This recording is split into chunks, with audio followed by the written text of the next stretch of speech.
Hi everyone, and welcome to That Nightly Spider-Man show, but not as you know it. Today we're going to be doing something a little bit different. We're going to be talking about Infinity War and Endgame, but because this is the Spider-Man podcast, we're going to talk about Spider-Man's role in both those films. I'm Henry, I'm one of the hosts, and alongside me is Jack. Hey. How's it going, everybody?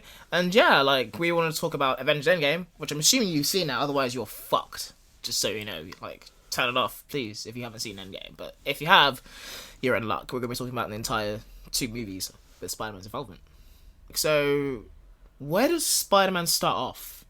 Where do we first see him? Well, we first see him in... It was actually in the trailer as well, with the first shot of him. We getting that fucking great initial Infinity War trailer. Yeah. Was the...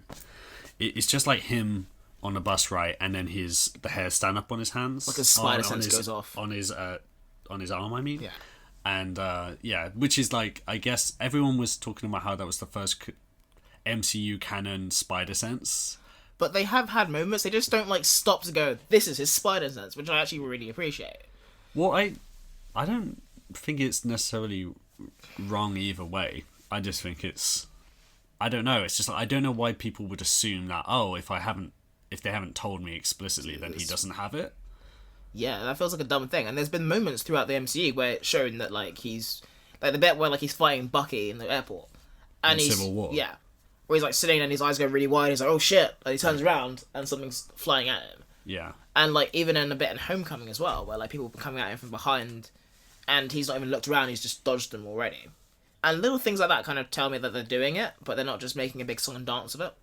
Yeah, I think that's fine. I do kind of like the idea of highlighting it a little bit, but only in certain situations, not when he's fighting someone or something. Because then I feel like it's pointless. If he dodges something that he didn't see, then you kind of assume that's what happens. Yeah, but I don't know what people are kind of expecting then, to be honest. Because if you look at all three of the iterations of Spider-Man, Garfield's does fuck all. I don't remember his spider sense at all. Not really. I also don't really remember those movies now. No, there's bits where in the first one he gets caught by surprise by a helicopter. Don't know how. And he gets shocks, and then that's the whole I can't remember fucking any of that shit. I think I've watched so many of these movies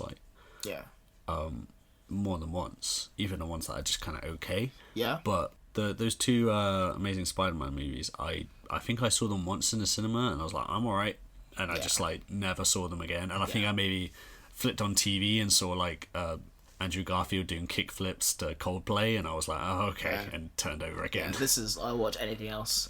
I think, for the most part, I was watching just random clips of them on YouTube the other day, and I feel the ones in the first movie are particularly not memorable.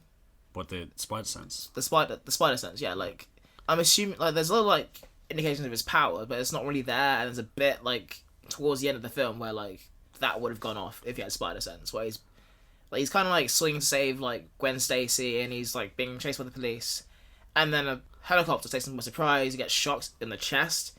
It's coming right at him as well, and you're none of the other Spider-Man would have been affected by this. Yeah. And a couple of slow motion bits as well, which is just more for look how cool this is. But I don't think they actually have the spider sense really. I think it's kind of hard because there's so much about, especially by the time you get to Spider-Man in the MCU, where it's there's so much of this we don't need to show because everyone is part of the public consciousness anyway. Yeah. But I think the use of it in Infinity War is great because it's actually it's just this split-second intro to, oh, okay, that's Peter Parker, I know who he is, and it's also a reaction to showing... There's crazy shit going down. Yeah, it's showing a New Yorkers reacting to, oh, fuck, there's a big spaceship hovering over New York City.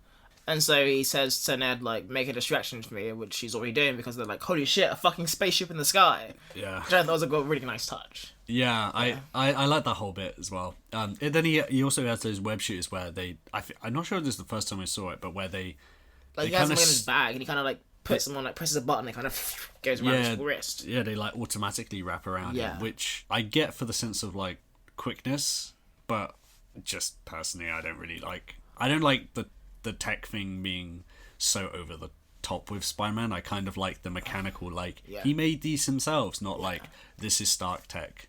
I kind of agree to an extent. I don't think he needs a whole AI system to help him out. But little things like that, where you think about how fucking rudimentary a lot of his stuff is, and then Homecoming, Like I feel like if you're Peter, you definitely upgrade, and you'd be like, yeah, but it's not and it's not rudimentary. It's still a technological marvel that no one else has created. Yeah. It's just not. I mean, the next step would be him having like the nanotech shit that Iron Man has, where or that Black Panther has, where it just like appears over his body and flows over him or something. Which he does get. That's the Iron Spider shit, effectively. Yeah, well, yeah, the thing springs up and goes on his head. Yeah, but I don't really. Yeah, I don't. It's just a weird thing. I feel like they've done it slowly enough that it's now become normal, but it's still part of the whole thing of Spider-Man being like a bit of a science whiz and stuff, is that he's going to create this stuff and he's going to fight an enemy and be like, oh, I have to figure out how to take down this foe using science, so I'm going to do this and this, and I made these web shooters and I need to do this upgrade to them to fight this new guy. I like that kind of stuff, and it feels weird if it's just like completely over the top sci-fi that's almost magical, I get what you mean. I think like the web shooters are like the very like upper limit of that, because I think there's one way of looking like this is how Spider-Man was like in the comics, this is how we're used to have with it.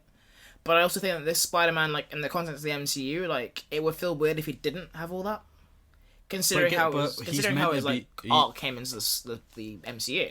But the whole point of even him being that the way they place him in the MCU is that he's different to the other heroes. Like it's like, oh look, it's Spider-Man in the context of this. Like this is a Spider-Man who wants to be an Avenger or whatever. Yeah. But he's not. He's just a teenage kid. Yeah. So adding that stuff that's making him more like other people in it doesn't seem like a natural thing. It just seems like an easier thing to do. It seems like it's definitely an easier thing. I'll give you that, because like if you look at where like his character goes over those two movies, like with his regular ass like Spider-Man like costume, he'd die like multiple times over. And I don't know, do you think maybe that like if they had him like with his like a homecoming get up from like the get go and then go straight to Iron Spider from that, would that be too much, do you think? How do you mean? His suit was like the level of like cobbled together like it is at the homecoming suit. Mm-hmm. So like his own custom made suit rather than Tony's suit. Yeah.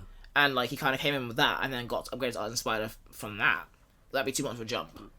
Well, not the self-made one he has at the start of his career, like the one that's like a hoodie. Yeah.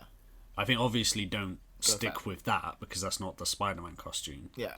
But I think there's a huge massive gap between that and a suit which has an AI in it and has 200 types of web shooters built in, and has heat vision and all this stuff. Like, I don't think that's the next step. I think that's 200 steps ahead.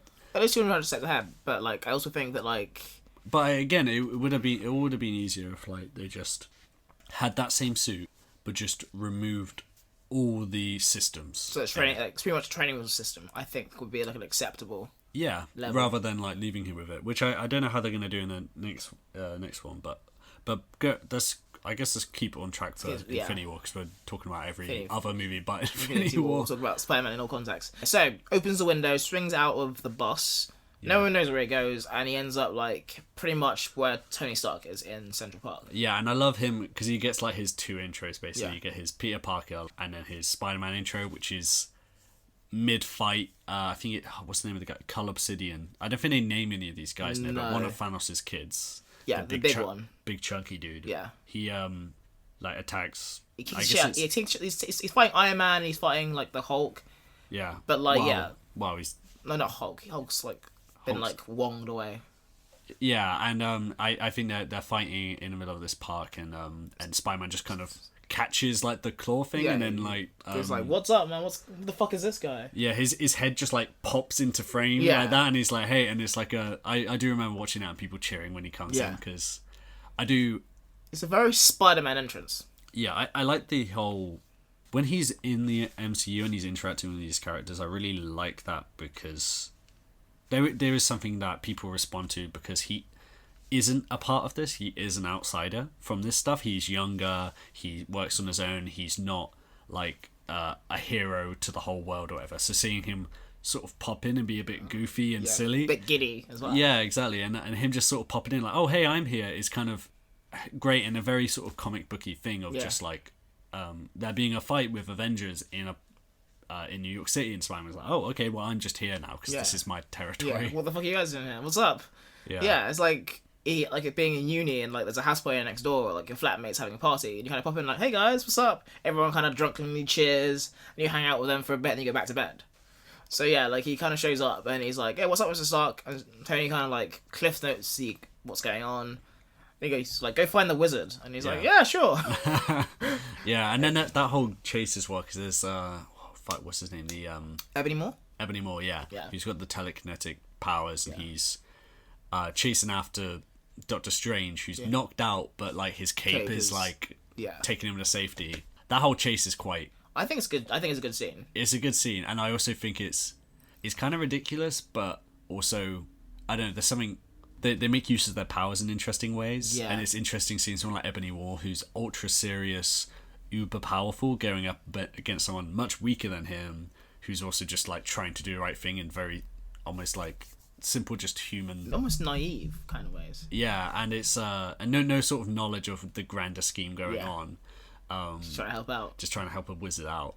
Yeah, help a wizard out, man. And I like the whole scene, and it leads to him on the. On the spaceship. Yeah, but as it takes off and he's like chasing after it. He gets like sucked into a tractor beam and he kind of takes into space. Yeah, and he takes his mask off and he's like dying. He's dying. And the idea of, I do like the idea again of him like getting so high up in the air but still feeling like he needs to help even though it's like you're stupid. Dying. Yeah. And also I think this is a very succinct way to get him into the Iron Spider suit. Yeah. Of like the it gets like teased in of Homecoming, doesn't it? Yeah, and then Tony like launches it from the Avengers facility for it to attach to Spider-Man like when he is in the air. Yeah. And he's doing it again. It would be weird if Tony was like, okay, put your suit on, let's go to space. But instead he's like, okay, I'm doing this to protect you. Go the fuck home. I'm just putting this on so that you don't die because you're in the upper atmosphere. But it's classic Peter Parker just to go like, well, I want to help. And then he just stows away. Yeah, and doesn't think about it at all. It's a very like teenager thing to do. Yeah. Obviously the actor's younger. But I feel like the other two movies, both the Raimi and the what's his name, Mark Webb films, they're not very good at like having Peter be a kid. Well, yeah, I think Raimi, I think they're okay with it. It's just obviously he looks too old because the actor's too old, and then they immediately age him out of high school anyway, so it's not a problem then. It's not a problem. With Mark Webb, that stuff's got a whole other issue because like I don't think they understood the character at all. Yeah, and that's a whole bag of worms to go into. But it's very kid-like, but also Spider-Man's whole role in this is definitely about Tony Stark's arc, not really about Spider-Man's arc. I don't think he gets a few moments here and there, and he is a good addition, and they fit him in a way that I think is fun and also adds something to like the fight scenes. Because, but then they also like he's there to play on Tony's guilt. Yeah. For when things do go south, like Tony has like significant collateral, and also it's the idea of him.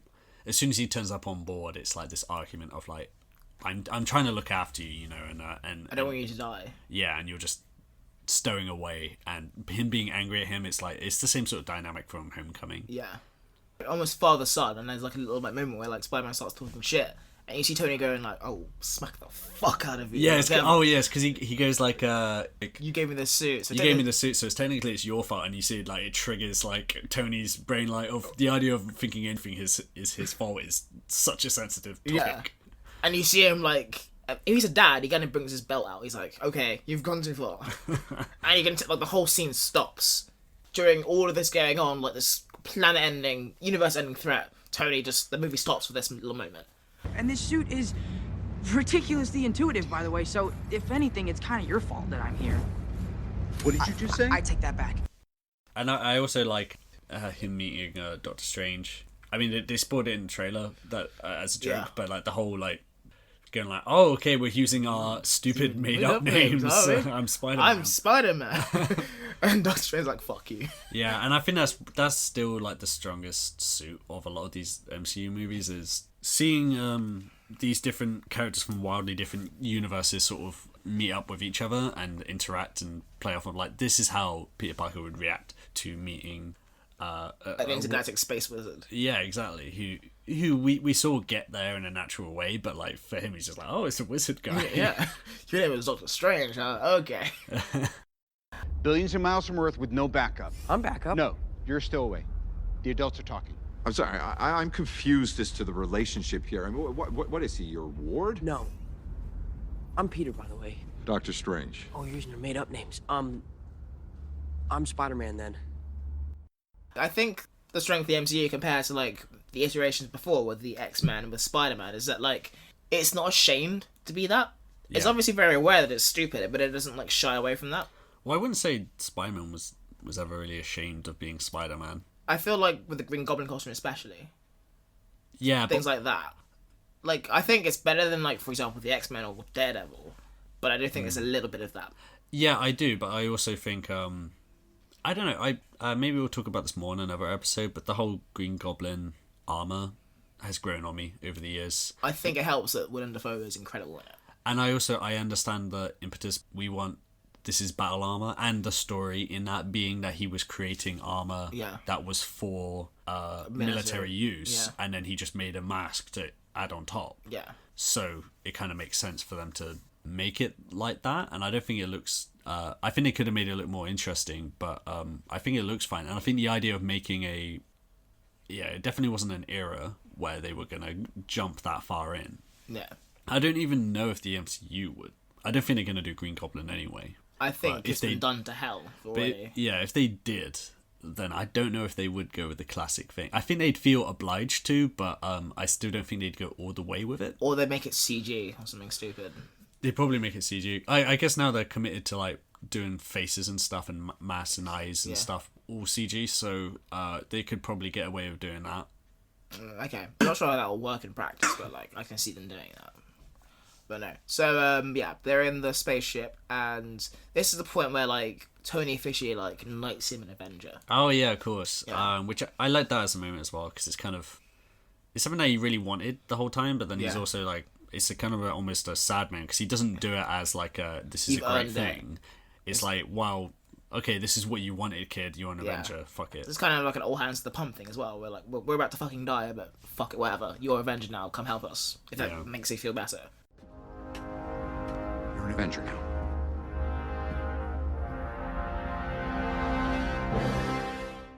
And then they kind of get into, like, retrieving Doctor Strange. And this is with Ebony Moore, right? Right. With the movie reference. Yeah, which says, is just another play on the same joke from Civil War of him... knowing old movies. Or movies that aren't that old being seen as old because he's, like, a Gen Zer or whatever. Yeah. Like, the movie in reference here is Aliens, I believe? Yeah, I actually watched Aliens last night as well, by coincidence. But yeah, just sucking the Eve dude out of the airlock. Yeah, and then like where does it go from there? I guess like that's when like Star-Lord shows up, I think. Well, they crash land on the planet on Titan to find Thanos, and soon after they're like attacked by the Guardians, or what's left of the Guardians anyway. So Drax, Mantis, and Star-Lord. Yeah. Then Spider-Man doesn't weigh too much in this. Again, they play on that alien joke more when he sees Mantis, and obviously his response is horrified. Shit. Please don't lay eggs in me. Yeah, which is especially funny given how good-natured Mantis is. And he's so terrified of her. And then the only other thing I kind of remember from that is his interaction with Star-Lord, right? Yeah, because they're both kind of man. Well, one is an actual child and one is a man-child. Yeah, and that is, I think, one of the funniest jokes in the film is when there's a reference to Footloose. Yeah. And he says, "Oh, is that still the best movie ever made?" And he goes, "It never was." And you see, like, Star-Lord's, like, entire soul die. Yeah, and he just, like, looks at like, motherfucker. Like in Footloose, the movie? Exactly like Footloose. Is it still the greatest movie in history? It never was. I kind of vaguely remember, like, a little, like... I thought there'd be a bigger fight scene between, like, Star-Lord and Spider-Man. I kind of thought, like, how does Star-Lord get Spider-Man in a headlock? I guess, like, he's a little bit, like, terrified, but also, like... Well, I think he just sneaks up behind him and puts a gun to his head, which is kind of probably enough. Yeah. Also, that scene is more rushed. It's not a proper fight. It's just like clashing. Who the fuck are you guys? Yeah, kind of thing. And that's what you're gonna gotta give it a pass for that. Also, I don't know if anyone's like, in terms of these, so much of this stuff is about like matchups of who would win in this fight. I don't think anyone is really that invested on who would win out of Spider-Man and Star-Lord. I feel like it's pretty much a no-brainer. Yeah, and also it's just not. It's not an interesting matchup. No, not really. Whereas like, there's other situations. Like I'd be kind of interested in seeing Spider-Man versus Captain America, and then we got that in Civil War a little bit. A good like strength difference of him having to fight like Bucky, for example. Yeah. And you see how quickly he kicks shit out of Bucky. Yeah, exactly. And like little things like that just say like, oh guys, this guy can kick ass. But yeah, like, so I'm pretty sure by this point it's like Thanos time, isn't it? I don't think Spider-Man like has any part of this until they all attack him at once and try and get his glove off. Yeah, he has that whole like magic with a kick thing. Yeah, when he's jumping through Doctor Strange's portals, and that is, I think, one of the most comic booky moments and one of my favourite sort of action beats of the entire fight, of just him jumping through the different portals and punching him. Magic with a punch, magic with a kick. And then him getting like sort of like choke slammed by Thanos, who immediately just says insects, which again is this leaning into like the comic book thing of that being a villain thing to say about Spider-Man, because he's just an annoying piece of shit. Yeah. Everyone just gets pissed off at him like almost immediately. Magic! More magic! Magic with a kick! Magic with a... Is there any other part of the fight he's involved with other than taking the glove off? After the glove doesn't come off, there's a bit where like he's just saving like Mantis and Drax. It's a very like Peter Parker thing to do, where he's like, I got you, don't really remember any of your names. But I'm sorry, I'm really sorry about that, but I'm coming to save you. And it's a very like Peter Parker thing to do, just to like make sure everyone's okay. Oh yeah, and we also forgot to mention, of course, that earlier in the movie when Ebony Maw gets like launched out into space is when the Iron Spider like arms come out of the suit, which then play into the fight a bit, which he kind of uses to protect himself mostly. Yeah. And again, that's like that's cool. There's not really anything else to say about it. It's just cool. pretty cool. And it's from like Iron Man did build him a slightly different looking Iron Spider suit from the Civil War comic. Personally, I wish they'd gone for that design more. What's the difference mostly? It's still got the same like basic thing of like it's the Spider-Man suit, but it's plated armor and has the like sort of yellow spider leg things come out of the back. But this thing is entirely red and gold, and it's just like a red suit with gold eyes and a gold massive spider that spreads across the whole costume. I think it looks better and it's a lot simpler. I think the one in the movie is almost like a bit messy because it's a bunch of different colours. There's a lot of black in there as well. And and it's like there's loads of different plates, and it's extremely shiny, and to me it looks like very heavily obviously it's going to be CG, but it looks really heavily that way and doesn't look that great to me. But at the same time, I kind of understand why they did it, because the original one has the same colour palette as Iron Man. And it'd be hard to kind of tell them apart on the battlefield. Yeah, or it would just seem too obvious that it was like, oh, it's Spider-Man, but it's Iron Man 2, like in one. So, I don't know. I still would have preferred something... I think there's some concept art out there that kind of mixes the two a bit. Okay. First, I'm trying to kind of visualise how it would look on film, actually. The Iron Spider suit, because I know vaguely what it looks like, but like maybe it wouldn't have translated too well to film without like the black. Okay, I'm just gonna show you like the that's what the one looks like in a comic. Okay. It's kind of hard to say because I think it does look better than this, but that's just like the only images I can find right now. Just that. I think it's like that particular artist's rendition of it makes it look a bit messy, but in general, I just prefer the simplicity of just it being a red and gold variation on the suit rather than the other one which has like, I don't know, 5 different colours on it. It just seems really over-designed, if that makes sense. Yeah, I think you're right in that respect, but I do think they kind of had to vary it. I think it's mostly film stuff where they were like, if you have Iron Man and this Iron Spider next to it, it's going to be really difficult to see what's going on. Yeah, and I think that's the reason why they didn't go with that colour palette, but I don't understand why they then went, okay, let's add 6 colours to this and then add all these extra things. And maybe it's overcompensated as well. Yeah. It looks alright. Fine. Yeah. Like I don't really have much of a thing for it. I think it's similar to like the Homecoming suit in that like they added a bit of black decal to that as well. Yeah. Yeah, I'm not really...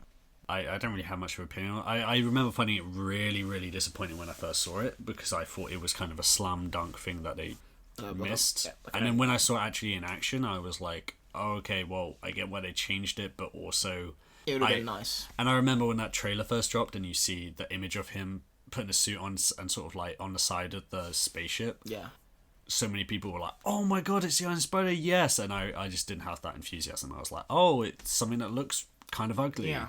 It's like more like just fan service, and if you really dig the fan service, you kind of but not even a fan service thing, because it's not the things that the fans really like. It would be like more like the people who vaguely know Civil War as a comic, or just people who thought the idea of him having an Iron Man costume would be cool, or the people who remember the end of Homecoming and were like, oh, I like that tease. There you go. The legs coming out, that is fan service, because that's just a cool thing that they just added in, and it didn't need to be in there, but it was just like, fuck it, why this not? is here you go, here's something for the fans. And like kind of like frames of action scenes slightly differently, but it didn't need to be there at all. Yeah, it's almost overkill, really. And beyond that, so he saves the Guardians members when they're like in free fall, and then from then on, that's kind of the fight is over, or the fight is just between Tony and Thanos. Yeah, and that obviously goes to shit. And Doctor Strange is on the side doing his thing. And then from there, it's just the next scene is the dusting scene, right? Where he doesn't feel so good, yeah. Yeah, where he just comes in because we see everyone else get dusted first. I think he's the last one, right? Oh no, Doctor Strange is the last one. He's the second to last one. Okay, yeah, so he's the second to last one to go, and he takes a while to do it, which I think that's there mostly for like just the drama of him slowly dying, but also... Because they milk that shit. They milk it, but then also... I don't know if this was intended, but I remember seeing someone say that it was just... Him saying he doesn't feel so good is because of his spider sense, and just like imagine the intensity of the spider sense going off when half the universe dies and you know that you're going to die for sure, and it's like oh shit like and just like wow, I'm overwhelmed with I'm having an anxiety attack right now, and then he turns to dust with Tony looking over him. Do you think Thanos had the ability to kind of like go like, I know you care about this guy most in the world, so I'm gonna fuck him up extra good because I don't like you? No, I think Thanos was more concerned with keeping the original OG Avengers alive, so that Endgame would make sense. Yes. He was like, I can't kill these guys. So yeah, like he doesn't feel so good. He dusts away. He says he's sorry. Yeah. He really plays on Tony's like heartstrings, and it kind of sets up like Tony's effectively like about turn in Endgame. Yeah, and it's the proper it's the definite all is lost thing for Tony as well, because not only is everyone gone, but it's the one person he was trying to keep away from the combat the entire time is the one who's like he has watched die. Yeah, it's just the absolute failure, and obviously that's the last we see of him in that movie, and also led to 100,000 memes, if that, probably millions by now. Yeah, so many I don't feel so good memes. Because like killing off Spider-Man is something that like no one really saw coming in like a wider context. In a cinema for me, like people were crying when Spider-Man died.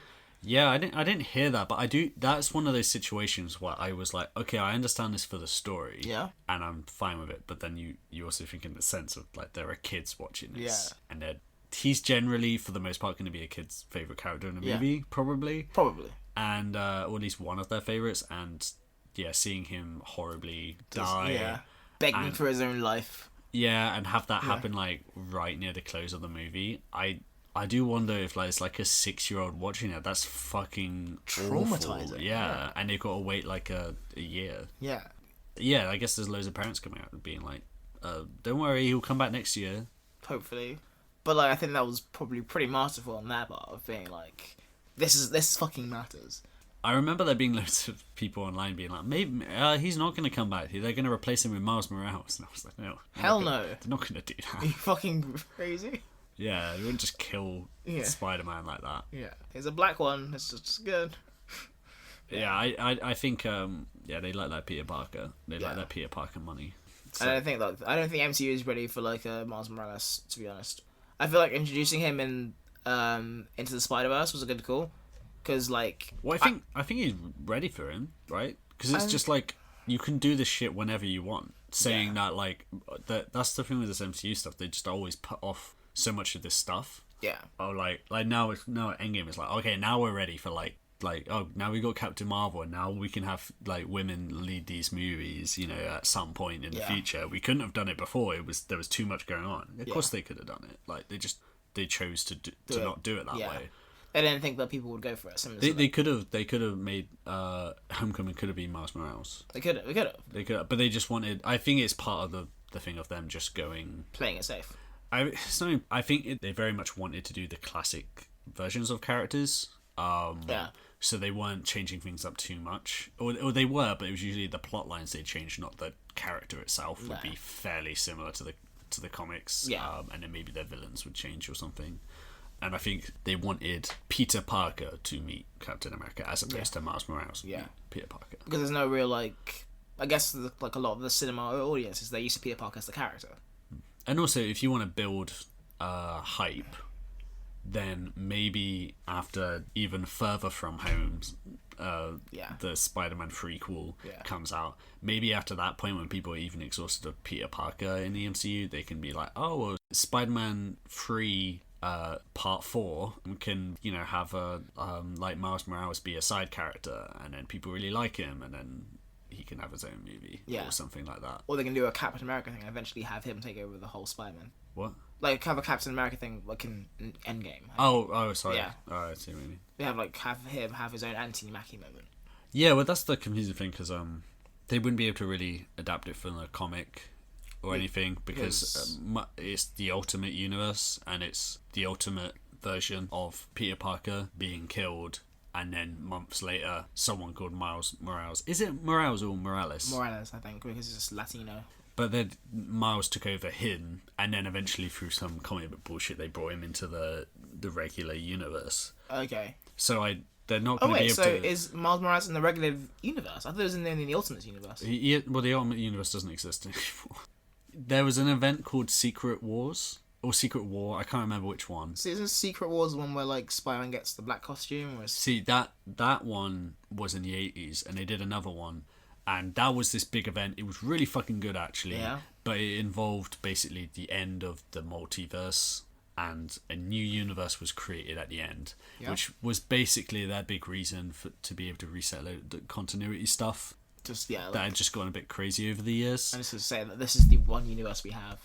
I'm pretty sure the Ultimate Universe like ended at that point. Okay. And then they just took what they wanted, so they just took Miles, because Miles was really popular. Yeah. And they just dropped him in, and then at that point, Peter Parker's Spider-Man was doing the kind of mentor thing that Iron Man does for Spider-Man in these movies. Yeah. And then at that point, he did his whole other thing where he had Parker Industries, and he was globetrotting. Yeah. And he was doing spy shit with S.H.I.E.L.D. And it was this whole other thing, whereas Miles was like actually the friendly neighborhood Kind of got Spider-Man. the ground stuff that Peter was doing. Yeah, and then he kind of ends up doing a lot of stuff with like Miles is in the all different Avengers series, so he gets paired up with like Falcon and Miss Marvel, like the Kamala Khan Miss Marvel, and Nova and shit like that. Okay, fair enough. So it's this whole thing. It's one of those things they're gonna have to change a lot when they bring Miles in, but they could do it in like Miles is in the Spider-Man PS4 game. Yeah. And they just have him in there just to like... He's just a kid, and that he will be Spider-Man at some point. I mean, this is we're probably done with Miles, but so he's just been dusty, he's died, and yeah, that's pretty much the last we see of him until pretty much the end of Endgame. Yeah, and so I mean, we don't need to recap Endgame. Everyone in the fucking world saw it. Well, yeah, like assuming so. Yeah, like at least 96% of the world saw it. Yeah, it made fuck off amount of money. Like the GDP of like a small Eastern European nation kind of money. Yeah, exactly.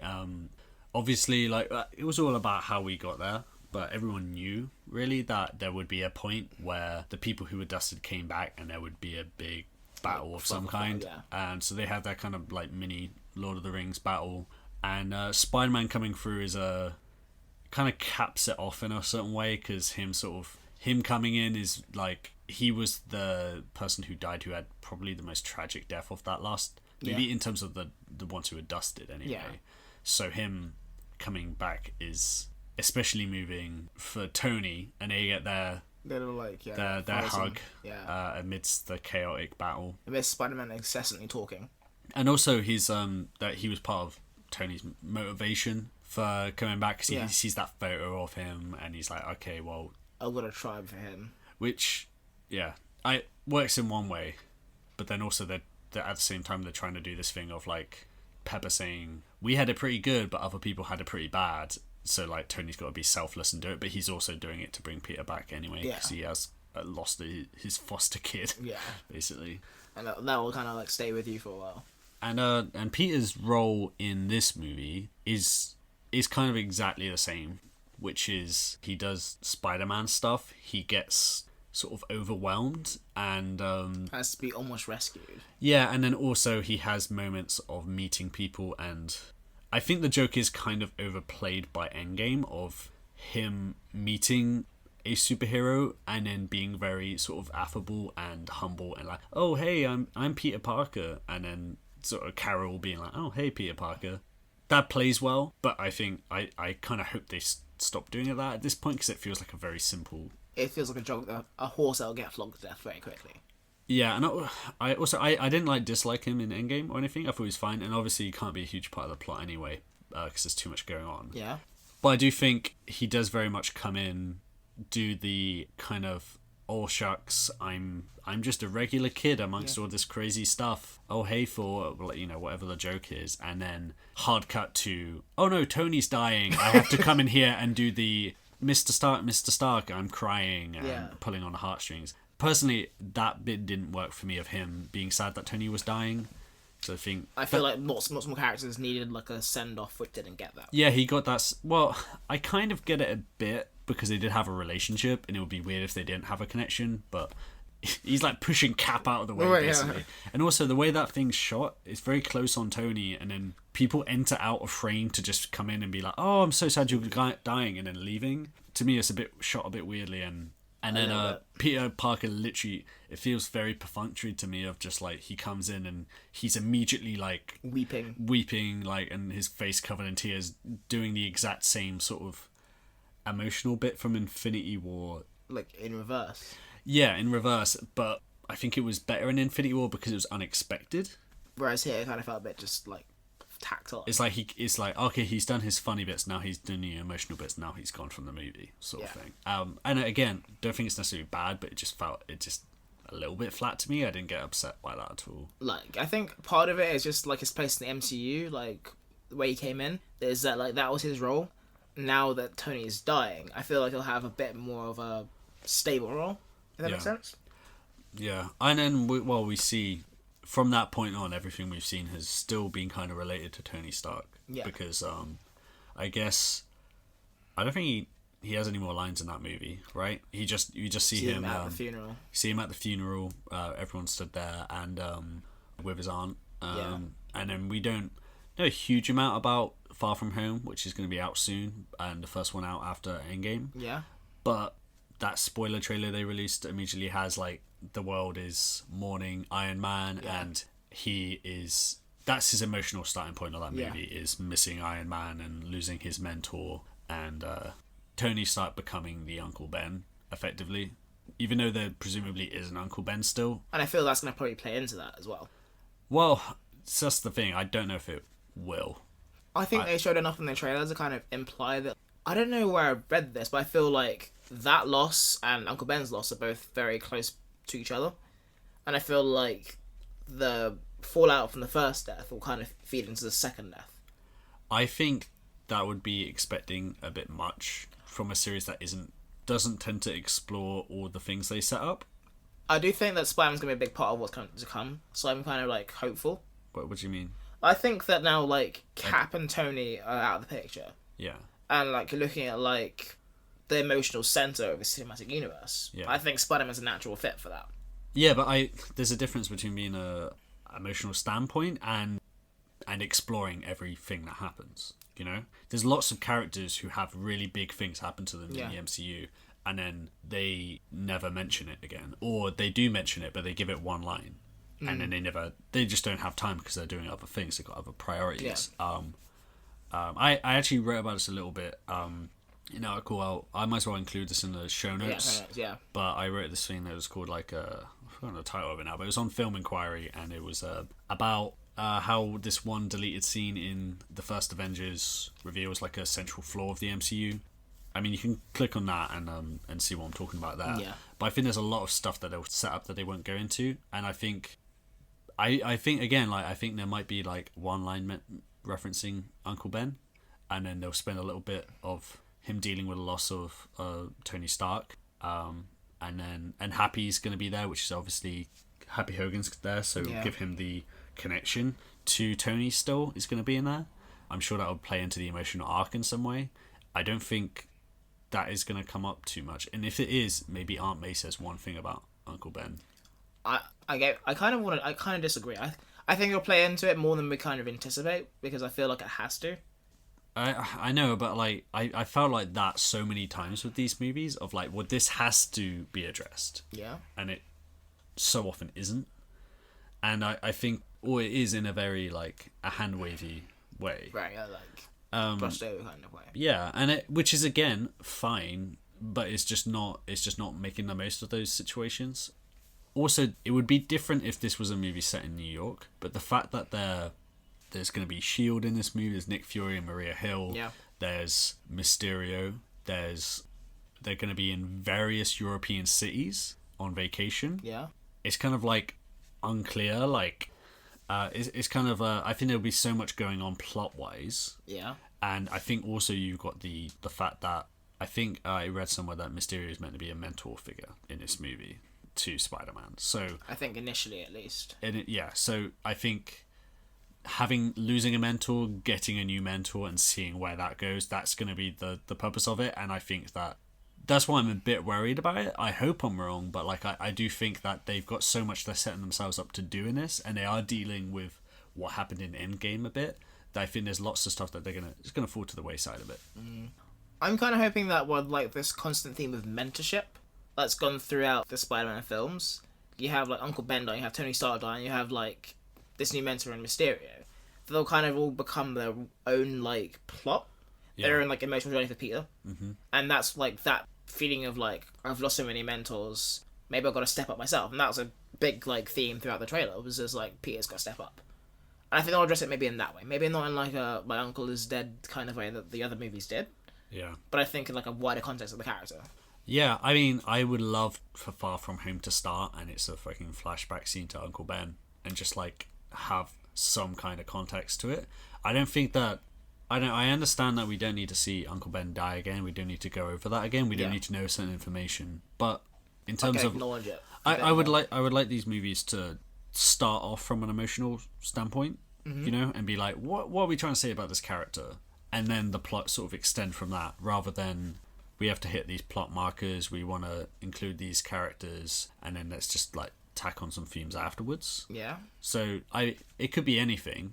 The thing is, I think Homecoming was really good, and I think a better version, like an improved version of that, could be incredible. How so? Just as a first outing. Okay. And also being shouldered with the responsibility of introducing a new Spider-Man and bringing him into the MCU and satisfying all these different things. Now those characters are all set up, and you want to bring them the second one to explore. The second movie's always got an opportunity to just delve deeper into what they already have. So I think it could be a lot better. And I think there's room for it now to be a lot better. Yeah. But I just worry that because Homecoming was so popular, they'll just like double down on what made it good. Yeah, well, they'll double down on that and maybe not even consider like, oh, this thing didn't work so well, so let's not do it.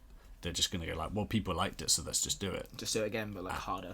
And I think it might be enjoyable, but I worry that again that I'm gonna enjoy it, but just not care. And I know that Spider-Man, obviously, that we're doing a podcast about Spider-Man, it means a lot to me, and I'm very easy at a mark for the emotional parts of it. Mm-hmm.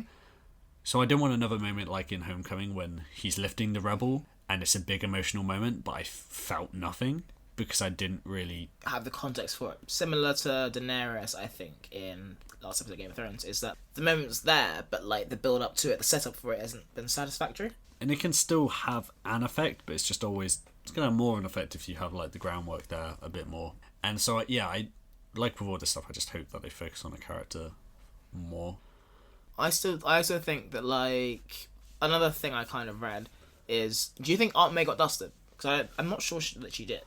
I don't know, but I think it would be less complicated for them to write Far From Home if she did, because then it's just like they were both missing, and then we don't need to talk about how she lived 5 years without her surrogate son. Hogan. I think Happy Hogan and her both survive, and they kind of like take comfort in each other. Right. And that becomes like a whole thing of someone else replacing Uncle Ben. Well, I think that's going to happen regardless. Yeah. But I don't know. It's I don't know, the way they've shown Happy in that trailer. There was a moment where Peter is kind of surprised by their connection, which doesn't ring to me of 5 years of them being together. You know, as opposed to them just like having a bit of a thing during that movie. So I don't know if they spent 5 years together. Maybe they have. They haven't told Peter yet. Right. Well, that seems... I don't know why they would do that.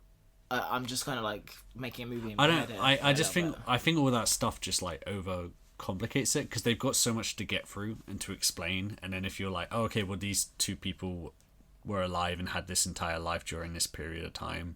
I don't know. I mean, they could do it. I think they had to address the snap in some way in that level of the 5 year time jump. Like something's got to have changed with his life. It's hard to tell because, like, on the one hand, you want to see the impacts a bit, but also the impacts of it does bog it down. Because if you actually explore the impacts of it, that world is completely fucked.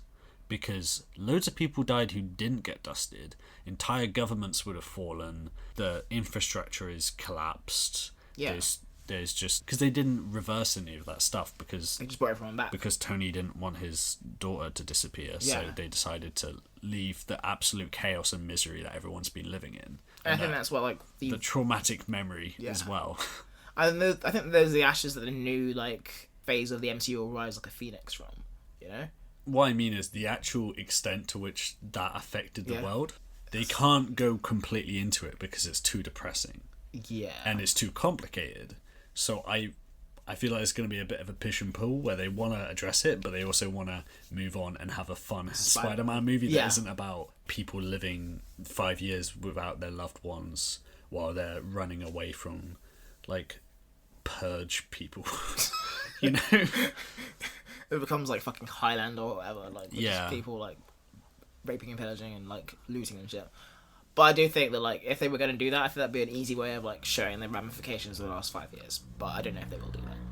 Yeah, the whole 5 years thing is just so strange to me. Because it made sense in the context of Endgame. But I think part of it was they didn't want to reset the whole thing. But I think their only reason for not doing that is because... they wanted to, like, let it sit. But I mean, like, I think if it was a case of character development of what happened to them in that 5 years... they could have come up with some reason why they all stay the same. Because you're making a wish with this snap, so they could have kept all their memories of it, of the people, the Avengers or whatever, and reset it for everyone else. The reason they didn't do that, I think, is because the audience would have been like, oh, so those deaths didn't matter because you just reversed the entire big thing that Thanos did. So I think in them trying to avoid people making that complaint, they added like, okay, well the 5 years actually happened, which I think makes things so complicated and weird. Yeah. Personally, like, I mean, Peter goes back to school. What, like, fucking everyone like is like 5 years older. Yeah, I think they kind of touch upon that a little bit at the end of Endgame, where like he kind of looks a bit like lost. Well, he goes back to school, right? Yeah. I mean, we missed that bit out because you see him... like, go to school and meet Ned. And then Ned looks at him like, oh my god, you're alive. Like, or he looks shocked and happy to see him. But... I don't know, I think Ned gets snapped as well. I think it's more of like Peter... Well, no, like... but he doesn't look at him like, oh, hey, this is a normal day. It was like a moment of like, oh my god, you're here. Like... like... You got... Yeah. It wasn't like, that's not how you react to someone you've seen every day, you know? No. But everyone like seems to remember the Snap who died. Like they're aware that 5 years has passed. Well, I mean, they were told. I don't think they didn't experience 5 years because they weren't there. But they know they've been dead for 5 years. Yeah, that's what I mean. It's like it's easier if they just ignore this stuff, at least to an extent. Because if they go, even start to question how many people in the school were snapped, are there people who are like, you know, did people just skip school after this? Were there no school systems? Did Ned get snapped, or is he 25? Like, Yeah. what's going on here? Like, I think it's easier if they just don't address it, and then they only talk about it in terms of making a few references to the snap and making a few references to the fact that being a lot of references to the fact that Iron Man's dead. Because they can't do it too much. It's the same thing with like the first Avengers, when a lot of people would refer to that in like one line of dialogue. Yeah. And that was like, you know, like 5 9/11s happening at the same time. Yeah. They just from call it- space. Yeah. They just call it the event. Yeah, and it's easier to move on like that. Whereas like a whole skyscraper collapsed in that fight. Yeah. You know, there was a lot of obviously clear deaths that would have happened. It would have been a horrible event to have happened, and the secret government like launched a nuke Yeah. at a civilian population. Yeah. Like there's a lot of crazy stuff going on, but it was easier to just like put that aside because you gotta move on, and that's fine. Yeah. And I think even though what happened in Endgame was so monumental, they have to keep going, and they can't spend like half an hour of a Spider-Man movie dealing With just the fallout of that. yeah, or like finding a complicated way to describe exactly what went down. One thing I'm curious about that I don't get is that, okay, so if we're just going by regular time, because the MCU for the most part has gone like a year, and that is a year Yeah. in real life, apart from up until Endgame. Well, yeah. So the end of Endgame is 2023 apparently. Yeah. So basically, Aunt May finds out that Peter's Spider-Man. Yeah. Then a year passes and we don't see any of that, and then he goes into space and dies. And then 5 years passes. Yeah. Aunt May is either alive for 5 years or she's not, and then she comes back, and then in Far From Home she seems to be, from that trailer, she seems like okay with the Spider-Man stuff. Yeah. She's involved somehow in him doing it in some way. She might be worrying a bit, but she's accepted it. Yeah. In some degree. She's not like trying to stop him from being Spider-Man or anything like that. Yeah. So she spent at least a year Like processing it. Maybe a year of processing it, and then her 5 years of mourning. and then 5 years of mourning her son, her nephew dying, and then him coming back to life, and then her being fine with it again. Like, Or maybe it's that like she's pissed at it, but like the effect of him dying for 5 years kind of makes her kind of forget about it and say like, okay, as long as you're here, I'm gonna let all this slide. Maybe. Yeah, I don't think I've ever seen a mother react in that way to something. If I was like 16 and I went out to play with my friends and I got hit by a car, I don't think my mum would be like, I'm gonna let you play out until midnight now. You know, you'd probably get like more worried, not like let's just leave you to it. Yeah. But again, I think maybe that's why she's there, actually, to kind of like sit over him. And maybe it's not necessarily her being cool, but her trying to just be as close to him as possible so he doesn't get fucked up. yeah, again, I hope that's a part of it. Yeah. But the fact that they're doing a vacation thing means he's going away from her. So I don't know how much she's gonna. I got a feeling she might be in it a little bit at the start and a little bit at the end, and she's just, and then maybe like a call in the middle. Or she have like a lot of like video calls where you're like, yeah, stay safe, Peter. Yeah, I don't. And Hook Holden like kind of like emerges from like the side frame. Yeah. And he's like, I gotta go. Yeah. I don't think they're gonna really explore. I am worried. I'm a bit cynical about this movie, to be honest, because I think it looks like quite good, and I love what they seem to be doing with Mysterio, but I'm a little worried that they're just not gonna explore the Spider-Man-iness of Spider-Man. I think got a very big opportunity. If they do it, it'll be really good, but I do kind of see where you're coming from in that sense. Well, anyway, So that was, Spider-Man and the Infinity War and the Endgame. So that was the end of our Spider-Man and Infinity War / Endgame podcast. We were going to start to talk a bit about the MCU as a whole, but we kind of went off the rails a bit. So that's going to be in the next episode, so please tune in for that. But we hope you enjoyed our little Spider-Man discussion. Thanks for tuning in.